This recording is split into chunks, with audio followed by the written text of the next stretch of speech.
नहमदुहु व नुसल्ली अला रसूलिहिल करीम अम्मा बाद फ़अऊज़ु बिल्लाहि मिनश शैतानिर रजीम बिस्मिल्लाहिर रहमानिर रहीम।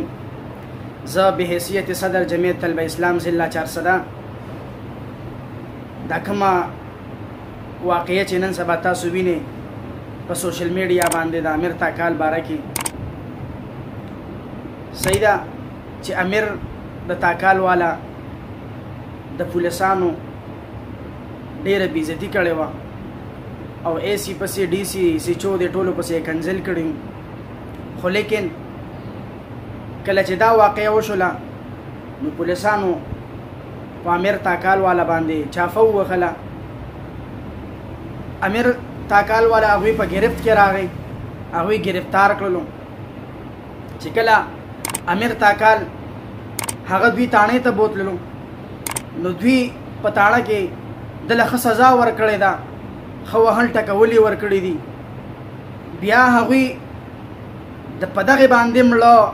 برابر نشو، هغه د دوی د هغې نه پس بیا امیر تاکال سره امیر تاکال نه ویډیو کړې ده او امیر تاکال هغې ډېره بې شرمي کړې ده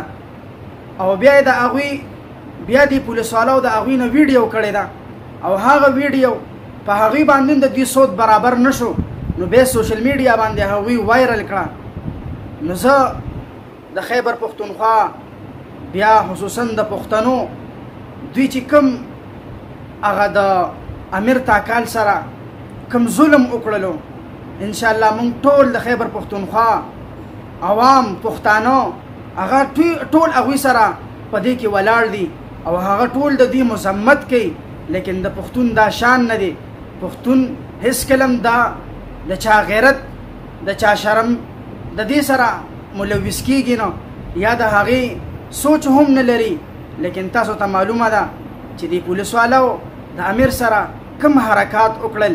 لیکن دا کم پولیسواله چې دوی د دې نوکرۍ نه لرې کړل، لیکن دا د نوکرۍ نه لرې شوي نه دي.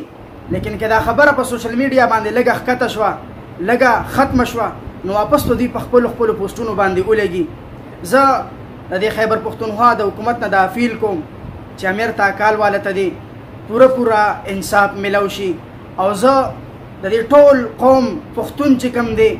هغوی نه هم دا مطالبه کوم چې کم از کم د امیر تاکال سره په دې کې ول ودرېږي او د امیر تاکال ملګرتیا وکړي، ځکه چې دا ډیره د افسوس خبره ده. لیکن قانون شته، قانون د هر چا دپاره شته،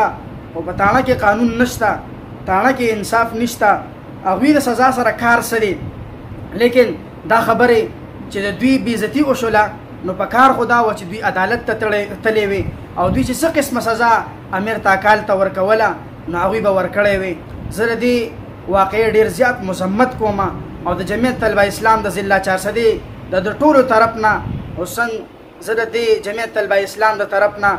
د دې واقعې ډېر مذمت کوم چې دا ښه خبره نه ده، ښه کار نه دی شوی او الله دې